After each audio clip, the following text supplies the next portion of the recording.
বিপন্ন কলকাতা। পুজোর আনন্দ কিছুটা হলেও বৃষ্টি যে মাটি করতে পারে সেই আশঙ্কা ছিলই। হাওয়া অফিসের পূর্বাভাস সত্যি করেই সোমবার রাত থেকে শুরু হয় বৃষ্টি। 5 ঘন্টায় গড়ে 250 মিলিমিটার বৃষ্টি হয়েছে বলে খবর, যা রেকর্ড। ফলে জলমগ্ন হয়ে পড়ে গোটা কলকাতা। উত্তর থেকে দক্ষিণ সর্বত্র জলবন্দী হয়ে পড়ে মানুষ। কলকাতার বহু বাড়িতে ঢুকেছে জল। শিয়ালদহ রেলওয়ে ট্র্যাকও জলের নিচে, যার জেরে সকাল থেকেই উত্তর ও দক্ষিণ শাখায় ব্যাহত ট্রেন পরিষেবা। উত্তর শাখায় দমদম থেকে ট্রেন চলাচল করলেও সকাল থেকেই বাতিল হয়ে যায় বহু ট্রেন। যা চলে তা অত্যন্ত ধীর গতিতে। পথে ছিল না কোনো বাস, অটো, আংশিকভাবে চলে মেট্রো। জলের কারণে বর্তমানে আপ ও ডাউন লাইনে দক্ষিণেশ্বর থেকে ময়দান পর্যন্ত চলে মেট্রো।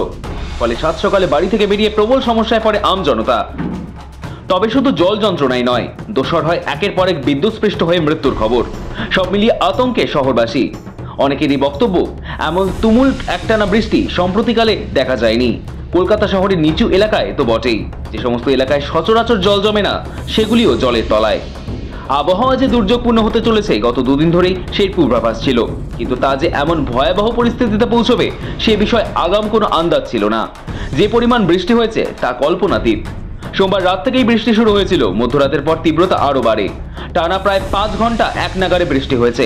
পুজোর প্রস্তুতির জন্য মণ্ডপ তৈরির জিনিসপত্র জমে অনেক এলাকাতেই নিকাশি ব্যবস্থা ক্ষতিগ্রস্ত হয়েছে। তার উপর এমন ভয়ঙ্কর বৃষ্টিতে পরিস্থিতি আরও সঙ্গীন হয়ে পড়েছে। এই পরিস্থিতিতে নবান্নে চালু হয়েছে বিশেষ কন্ট্রোল রুম, যে কেউ সরাসরি ফোন করতে পারবে কন্ট্রোল রুমে। বিদ্যুৎ নিয়ে সমস্যা, খোলা তার কিংবা জমা জলের খবর সবই জানানো যাবে এই নম্বরগুলিতে। প্রশাসনের আশ্বাস, ফোন গেলেই তৎক্ষণাৎ পদক্ষেপ করা হবে। মুখ্যমন্ত্রীর নির্দেশে বিদ্যুৎ দপ্তরে বলা হয়েছে সিএসসির সঙ্গে যোগাযোগ করতে। যারা বিদ্যুৎস্পৃষ্ট হয়ে প্রাণ হারিয়েছেন তাদের পরিবারের একজনকে সিএসসিতে চাকরি দেওয়ার দাবিও তুলেছেন তিনি।